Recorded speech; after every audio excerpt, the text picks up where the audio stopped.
a vigília no monte. E daqui para o final do mês vamos marcar um outro encontro no monte. Dessa vez será às 4 horas da tarde. Vamos estar ali no pôr do sol. E vamos ficar até 8, 9 horas da noite. Amém. Amém. E o caminho da vitória é a comunhão com Deus. É a comunhão com Jesus. É a obediência, a renúncia ao pecado, o jejum, a oração.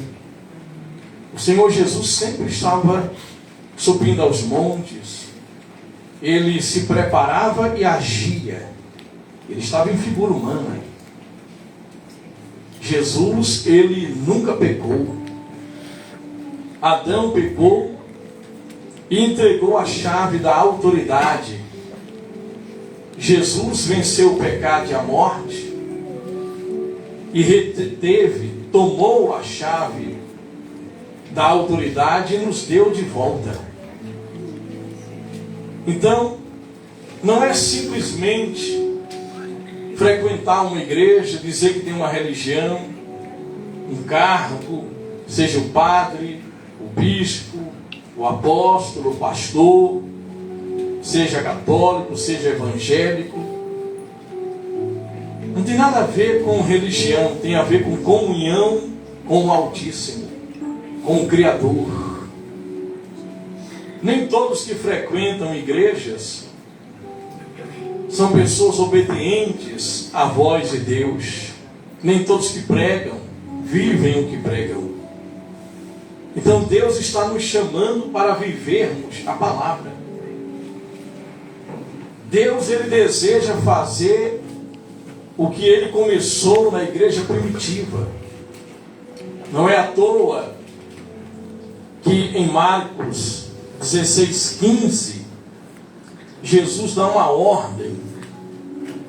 Jesus dá uma ordem antes de subir ao céu. Ele ressuscitado, ele diz: vão pelo mundo inteiro, ide por todo o mundo e pregue as boas novas do Evangelho. Aquele que crer e for batizado será salvo. A primeira e maior vitória é a salvação. Aquele que não crê será condenado. E quando você crê, tem sinais. Se numa igreja não tiver sinais de que Jesus está ali, se tem apenas cantoria, orações vazias, pregações, sabe, com muito conhecimento humano, mas sem poder, sem unção, se não há sinais de libertação, cura divina, transformação, Jesus não está ali. Estes sinais hão de acompanhar aqueles que creem. Em meu nome expulsarão os demônios, falarão novas línguas, línguas estranhas. E até mesmo ele disse para os discípulos que viviam nos montes, que viviam nos desertos, caminhando pelo deserto da Judéia. Eu já estive lá em Israel e caminhei pelo deserto da Judéia, e há perigos nessas regiões. Ele disse: se alguma serpente picar você, não é você brincar com serpente, mas se acontecer um acidente, ou até se alguém tentar envenenar, que era muito comum na época, por isso que os reis tinham copeiro que provavam a comida antes, nenhum dano vos causará. Ele disse em Mateus 10:8: pregue o evangelho do reino, cure os enfermos. Jesus não vai descer para curar, ele vai te usar para curar. Cure os enfermos, expulse os demônios. Atenção, ele está dizendo: ei, crente, cristão, eu estou te dando a autoridade para você expulsar os demônios que atacam teu casamento, que atacam tua saúde, que atacam teus filhos, tuas finanças. E ele dá autoridade aos seus servos para libertar os endemoniados, purifique os leprosos e até ressuscite mortos. Dai de graça, não se pode cobrar por isso. O que de graça recebestes. Dízimo e oferta é um mandamento de Deus para aqueles que amam a pregação do Evangelho, investem na pregação do Evangelho. Não é pagamento por uma graça. Não. Os milagres estão disponíveis. Mas só vai alcançar o sobrenatural aqueles que mergulharem numa vida de renúncia, de comunhão, aqueles que focarem no céu, que buscarem em primeiro lugar, como diz em Mateus 6,33, buscai, pois, em primeiro lugar o meu reino, a minha justiça e as demais coisas vos serão acrescentadas. Por que você está aqui? Deus te chamou aqui. Para você que ainda não aceitou como Senhor e Salvador, publicamente, você diga: eu te aceito, Jesus. Quem sou eu para te aceitar? Me aceita, me perdoa, faça morada dentro de mim. Então, quando você faz isso, o seu espírito, ele é recriado, você nasce de novo. Só que você é um espírito, tem uma alma e habita no corpo. Sua mente precisa ser renovada. E o seu corpo se acostumou com coisas antigas. Muitas das vezes, você é uma pessoa que entregou a vida a Jesus, seu espírito foi recriado, você nasceu de novo, mas ainda você está sendo vencido pela sua mente, pela sua alma. E você não faz o que a Bíblia diz, mas o que a alma manda, o que a mente manda, o que o corpo pede. Então é por isso que a maior vitória é a salvação. É a maior bênção. E a segunda maior bênção é o batismo com o Espírito Santo. Se desespere por isso. Não fique desesperado por causa de um problema, este ou aquele, uma chatice, uma perseguição, uma crise financeira, ou um problema na família. Não, se desespere pelo Espírito Santo, porque quando a pessoa do Espírito Santo habitar em você, vai acontecer o que diz em Atos 1:8: mas recebereis poder, poder, ao descer sobre vós o Espírito Santo. E aí você vai ser uma testemunha. Testemunha de quê? Se você nunca viu Jesus fisicamente, mas o Espírito Santo vai revelar Jesus para você. Jesus vai se tornar tão real para você. E o verdadeiro batismo no Espírito Santo não é reconhecido só em falar em outras línguas, mas pelo fruto do Espírito. Você é transformado de dentro para fora. Quantos crentes vão às igrejas, mas não mudaram? Mágoa no coração, fofoca, sabe?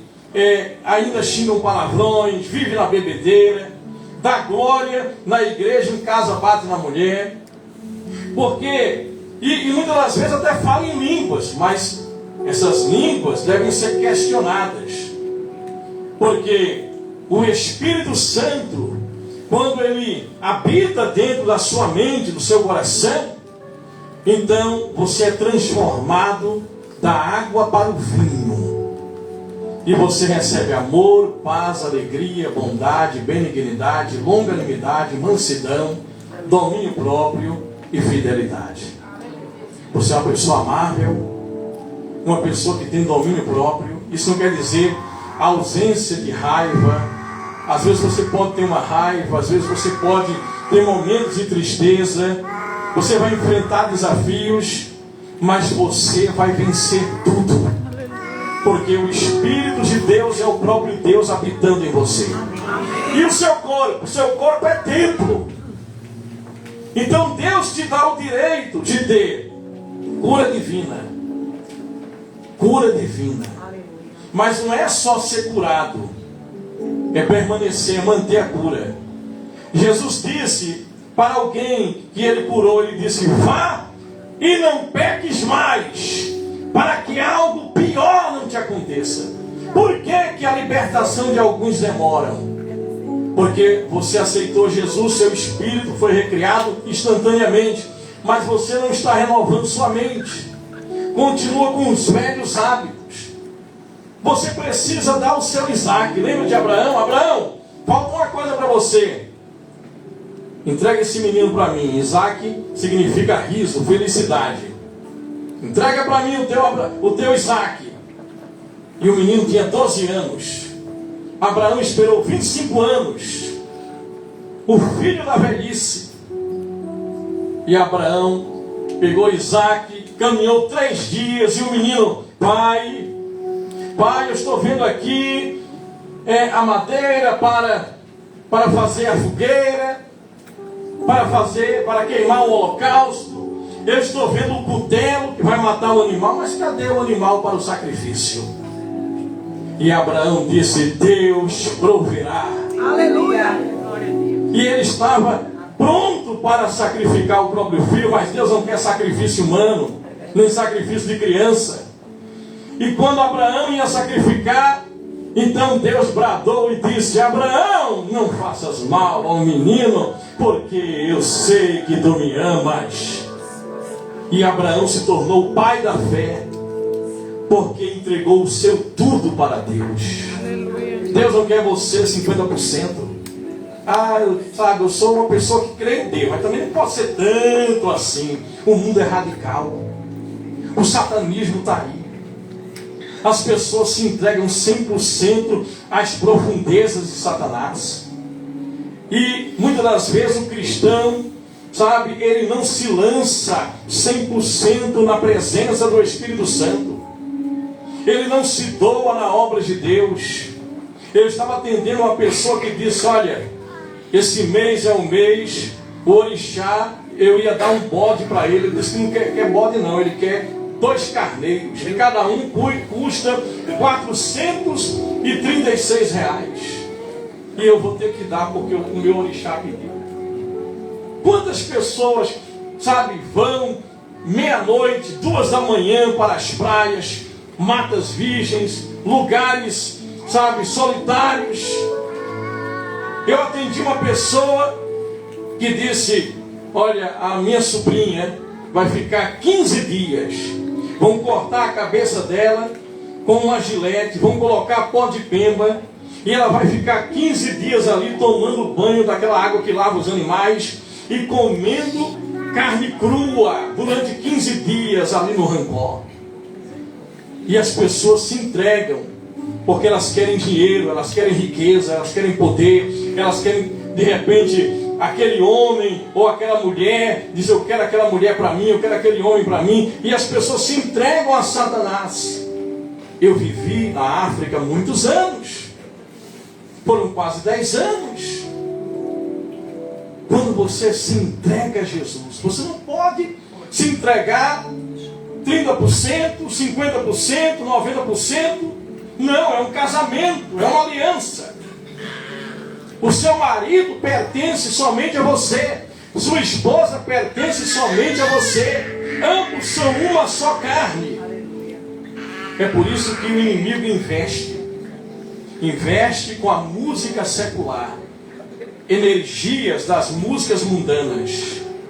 Satanás investe pesado, porque existe o louvor e a adoração a Deus, e existe músicas preparadas para roubar a sua energia, a energia da sua alma. Então Satanás, ele investe com músicas pornográficas ou melodias, que vão sugar sua energia de uma forma imperceptível. E aonde tem essas músicas, essas festas, tem bebida ou drogas e o sexo fora do casamento, sexo ocasional. Isso é adoração aos demônios. Mas a renúncia ao pecado te dá autoridade e poder para você se manter salvo e você receber poder do alto para curar enfermos, expulsar demônios. Não tem nada a ver com título, Isso está disponível para todo cristão autêntico, para todo filho de Deus. Amém. Amém. Agora, os problemas vêm sobre todos nós. Deus se chamou para a vitória. A Bíblia diz que mesmo cristão pode ser atacado por um espírito de enfermidade. Mas qual é a recomendação bíblica? Se alguém ficar doente no meio de vós, unge o doente com óleo. Vejam, os médicos trabalham, os medicamentos ajudam, mas Jesus Cristo cura. Ele diz, unge o doente com óleo. Fazei a oração da fé. Não é aquela oração, Senhor, o Senhor sabe que essa irmã está sofrendo, Senhor. Tira ela dessa situação, prepara e leva. Eu lembro que há muitos anos atrás eu fui chamado para uma visita e o homem estava paralítico. Preste atenção nisso. O homem estava paralítico e eu estava começando o ministério. Faz 32 anos que eu prego a palavra. E aí eu fui nessa visita, só que eu li na Bíblia: imporão as mãos sobre os doentes e eles ficarão curados. E eu falei, eu quero provar isso aqui. E onde falava, tem um doente, eu digo, eu quero orar pelo doente, eu quero ver a pessoa sendo curada. Coxos, paralíticos, cegos. Lembrei de uma lá de Tabajara que estava no culto aqui, os olhos se abriram, começou a gritar. Quem lembra disso aqui? Foi aqui lá. Começou a gritar, eu estou enxergando. Cega, curada, para a glória de Deus. Nos dias atuais, Deus faz. Hebreus 13, 9. Jesus Cristo é o mesmo de ontem, de hoje e será para todos sempre. Amém, igreja? Glória a Deus. Então eu fui na casa desse homem e aí a família disse, olha, só que ele está com muito medo de receber pessoas em casa, porque vieram um grupo de irmãos aqui e viram ele bem magrinho, em cima de uma cama, entrevado, já idoso. E aí começaram a orar e os irmãos começaram a profetizar, a falar em línguas e dizer, Senhor, esse homem sofre demais, tira ele desse sofrimento, prepara e leva. E o homem, tira esses irmãos daqui, eu não quero morrer não. E os irmãos foram expulsos. E nessa época eu nunca tinha visto um paralítico ser curado na minha frente. Eu lia na Bíblia e eu estava muito nervoso e eu estava muito ansioso para orar também. E aí quando eu cheguei com outro irmão, e eu disse, eu vou atacar esse demônio da paralisia. E eu antes, eu falei, Senhor, o Senhor vai curar esse homem, eu vou passar vergonha aqui. Eu vou atacar esse demônio, quero ver a tua palavra se cumprir na minha frente. E eu falei, diga para ele que nós não vamos orar pela morte dele não, mas ele vai ser curado hoje.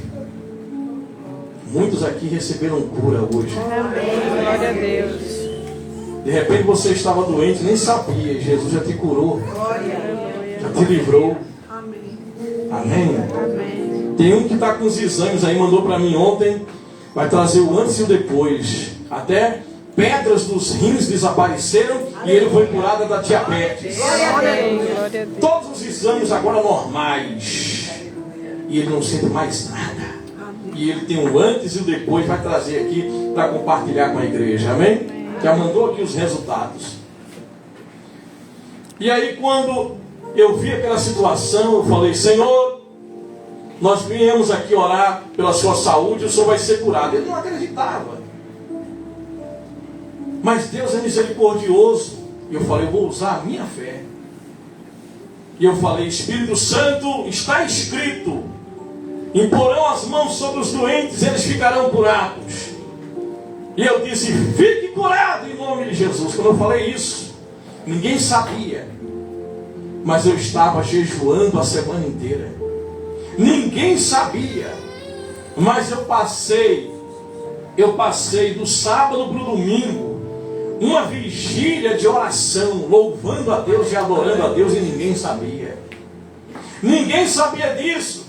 Mas quando a igreja fechava e todo mundo ia embora, eu apagava as luzes da igreja e ficava ali 1h30, 2 horas, 3 horas, orando, chorando, pedindo a Deus: Senhor, peço pelas almas, eu peço que o Senhor faça de novo, como o Senhor fez no passado, porque o mundo está incrédulo. Glória a Deus. Eu só não sabia que eu tomaria um susto tão grande, porque eu nunca vi. Foi o primeiro paralítico que levantou no meu ministério, e as pernas eram bem fininhas e entrevadas, os nervos encurtaram, e ele não conseguia também esticar as duas pernas. Atrofiou. E quando eu orei, eu escutei os ossos estralarem. Eu olhei para o irmão e falei: funciona mesmo, rapaz. Eu ainda falei isso, falei: meu Deus, esse irmão está sendo curado. E começou a estralar. Eu falei: pronto, ou foi curado ou vai matar o velho agora. Mas começou a estralar os ossos dele. E ele regalou os olhos, começou a tremer na cama. Eu falei: meu Deus do céu, agora vai ser problema com essa família. Matei o velho na oração. E o homem deu um salto e começou a andar na casa. E aí, eu muito jovem na época, eu falei: eu não disse que ia ser curado? Só que por dentro, meu Deus, misericórdia, não é que o homem foi curado mesmo, Senhor? Porque é muito bom quando você vê que Deus é real. Uma coisa é conhecer Ele de longe, outra coisa é provar e ver que o Senhor é bom. Aleluia! O Senhor é bom. Tem gente que tem vergonha ou acha que é errado pedir dinheiro a Deus para pagar dívida. Aí vai perto do agiota. E a Bíblia diz: não peça dinheiro a agiota, peça dinheiro a Deus. O banco do céu não há crise. E os anjos vão enviar para você, vão enviar clientes, vai trazer um livramento de alguma maneira, mas a vitória chegará. Amém. Amém. Começa a identificar se há espíritos e enfermidades rondando a tua vida ou a tua casa. Sempre doente, o filho sempre doente, a filha sempre doente. Aquele problema financeiro, sabe, a empresa vai até um limite e ali fica travado e você acha que é normal. Há espíritos que não querem que você avance. É diferente, sabe, do evangelho, do triunfalismo. Preste atenção aqui. A igreja é diferente. As pessoas medem hoje pregadores por número de seguidores ou pelo tamanho da igreja. Se fosse desse jeito, Jesus seria um pregador fracassado. Porque Jesus teve um ministério de 3 anos e meio em figura humana. Ele curou enfermos. Veja o pregador Jesus. Abriu os olhos aos cegos. Jesus ressuscitou mortos. Jesus multiplicou pães e peixes para 5.000 pessoas. Eu estive lá nesse lugar. Inclusive essa igreja, quando eu fui para Israel, eu trouxe pedras do monte da multiplicação. Está tudo aqui. Água do Rio Jordão, óleo. E eu fiquei meditando, digo: meu Deus, Jesus pregou para multidões aqui. Quando eu estava navegando no mar da Galileia e veio um nevoeiro, eu disse: meu Deus, Jesus andou no mar da Galileia. Ele andou por sobre as águas aqui. Eu vi Gadara. Jesus expulsou os demônios lá do Gadareno. E quando Jesus morreu, sabe quantos crentes tinham? 120. Só tinha 120. Cadê as multidões? Os cegos que ele curou? Aonde estavam os mortos que ele ressuscitou? Os paralíticos, os leprosos que ele purificou. Na cruz só tinha ali João e Maria. E Jesus disse: João, filho, cuida de mamãe, ela agora é a sua mãe. Mãe, eis aí o teu filho, ele vai cuidar de você, mãe. E Jesus foi abandonado até por Pedro. Cadê Lázaro? Eu não vejo na Bíblia dizendo que Lázaro, que era amigo de Jesus, estava ali, pertinho da cruz, quando Jesus estava na cruz. A coisa foi tão séria, o que Jesus fez por mim e por você, que ele olhou para o céu e pela primeira vez, Deus Pai virou as costas para Jesus. Deus Pai abandonou Jesus para morrer na cruz. Jesus morreu levando toda a maldição que era sobre a minha vida e a tua vida, sobre ele. Isaías 53. Ele levou sobre si nossas dores e enfermidades. O castigo que nos traz a paz estava sobre ele. Sobre suas feridas fomos curados. Como é que eu vou aceitar a doença no meu corpo? Eu tenho que valorizar o que Jesus fez por mim. Então, ungir o doente com óleo e fazer a oração da fé, o doente será curado. E se tiver pecado, serão perdoados. Jesus morreu para te dar salvação e dar direito à cura divina nesse mundo que jaz o maligno, que um dia ele vai consertar tudo. No tempo de Deus, Jesus vai se manifestar e vai assumir o planeta. Mas enquanto isso, nós enfrentamos aqui as hostes do inferno, os inimigos de Deus, e precisamos ter poder e autoridade. Viver em santidade, em pureza, buscar o poder de Deus e usar quando somos atacados. Quando somos atacados, a distância não é uma barreira. Você não pode medir a sua fé pelo seu grau de escolaridade, conhecimento bíblico. Não. Você entregou a vida a Jesus, você é um filho de Deus. Jesus é o seu irmão mais velho. Ele é o seu Salvador, o nosso Salvador. Ele é aquele que ora por mim, por você agora mesmo. E a igreja não pode ser medida por número de membros ou tamanho do prédio. Não. O templo é o mundo. É o mundo. A autoridade que Deus nos deu é para as nações. Amém, igreja? Você não pode medir o ministério de Jesus. Veja, quando Jesus disse que tinha 500 pessoas, Jesus ficou 40 dias ressuscitado, comendo com eles, ensinando a eles. 500 irmãos viram Jesus ressuscitado. Jesus disse: vão para Jerusalém, só saiam de lá quando do alto vocês forem revestidos de poder, porque vocês receberão poder quando descer sobre vocês o Espírito Santo. Atos 1:8. Quantos obedeceram? Os 500? 120 membros. Foi assim que começou a igreja, ali em Jerusalém, com 12 homens que não eram letrados, que não eram ricos, de um vilarejo em Cafarnaum. Mas esses homens viram Jesus. Paulo viu Jesus. Ele nunca viu Jesus fisicamente, mas Jesus se revelou a ele. Jesus quer se revelar a você. Agora os problemas vêm, mas eles se levantam, esses desafios, para você buscar mais a Deus e você vencê-los. É por isso que subimos o monte.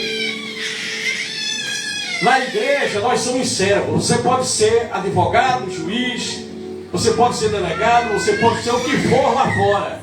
Na igreja aqui você é servo. Somos servos. Preste atenção, igreja.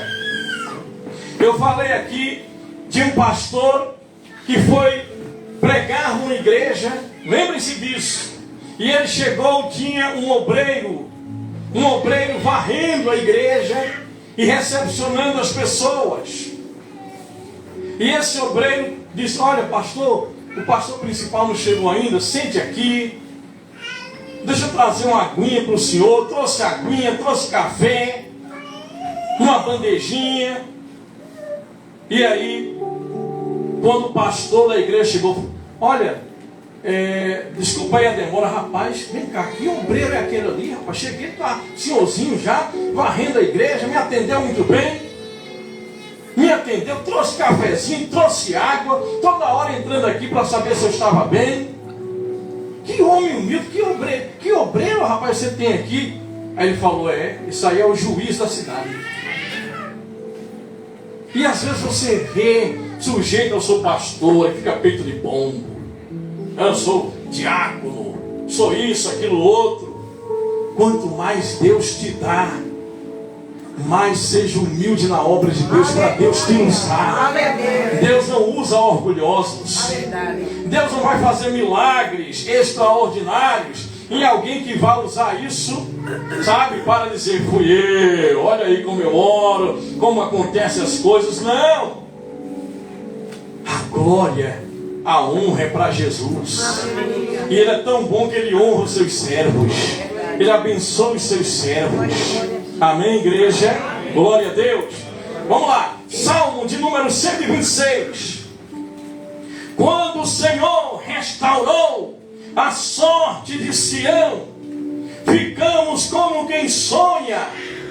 Então a nossa boca se encheu de riso e a nossa língua de júbilo. Então entre as nações se dizia: grandes coisas o Senhor tem feito por eles.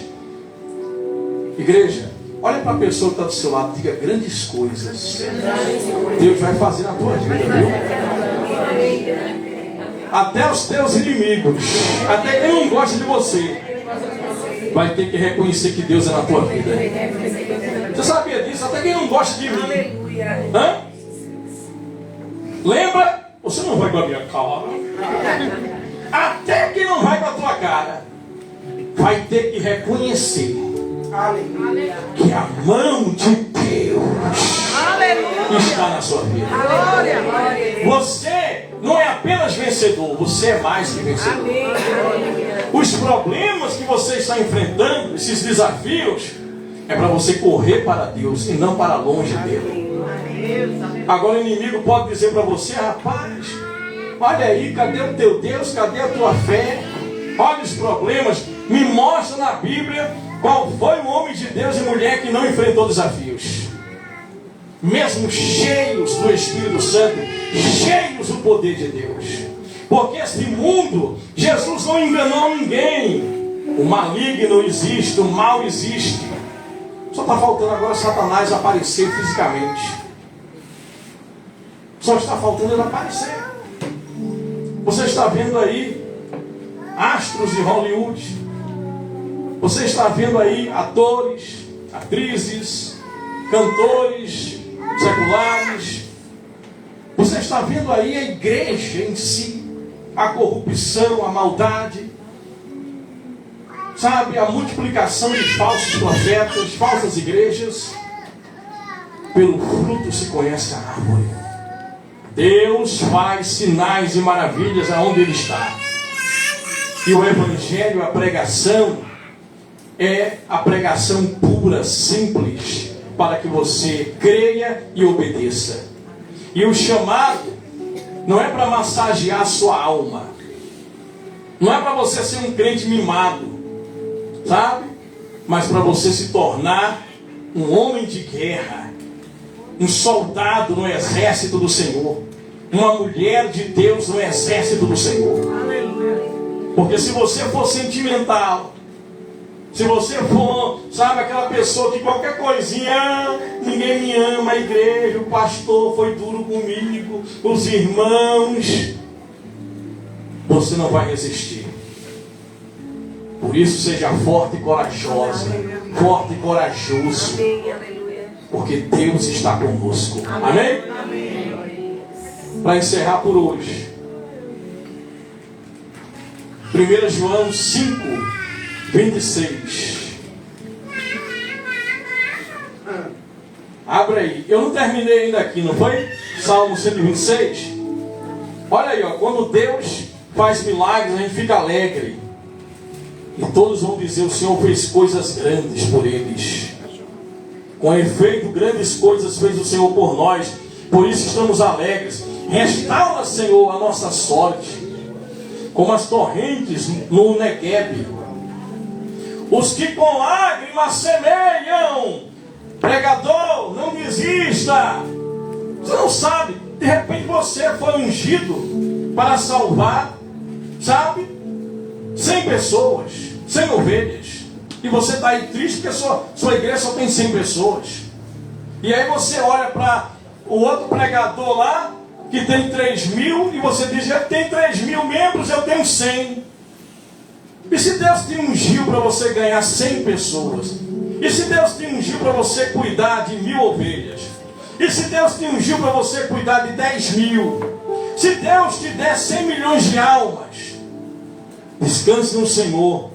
Ore, se consagre, cumpra o que Deus está dizendo. Quem vier no teu ministério, impõe as mãos, cura os enfermos, expulse os demônios, pregue a verdade e deixe Deus te dar as almas que Ele preparou para você.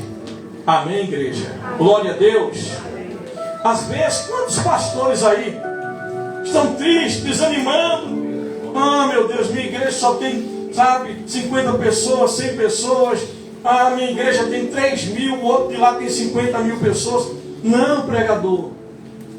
Homem de Deus, mulher de Deus, não se entristeça com isso. Pelo contrário, continue sendo fiel. Continue cuidando das almas que Deus está te dando. Porque diz aqui, ó, os que com lágrimas semeiam a palavra. Os que com lágrimas semeiam, com alegria ceifarão. Vamos ver, fruto disso na vida das pessoas. Quem sai andando e chorando enquanto semeia, voltará com alegria, trazendo os seus feixes. Vamos ver resultados. Glória. Amém. Amém. Glória a Deus. Para encerrar, 1 João 5, versículo 4. O que é nascido de Deus vence o mundo. O que é nascer de Deus? Aceitar Jesus. Aceita Jesus hoje, se você não aceitou ainda, para você ter o espírito recriado. O que é nascido de Deus vence o mundo. E esta é a vitória que vence o mundo: a nossa fé. Aleluia. Fé vence qualquer problema. E você só vai ter essa fé genuína quando você tiver um encontro verdadeiro, não com a placa da igreja, a religião, mas com Jesus de Nazaré. Receba essa palavra. Glória a Deus. Em nome de Jesus. Fique de pé. Vamos adorar o Senhor. Irmão Nildinho.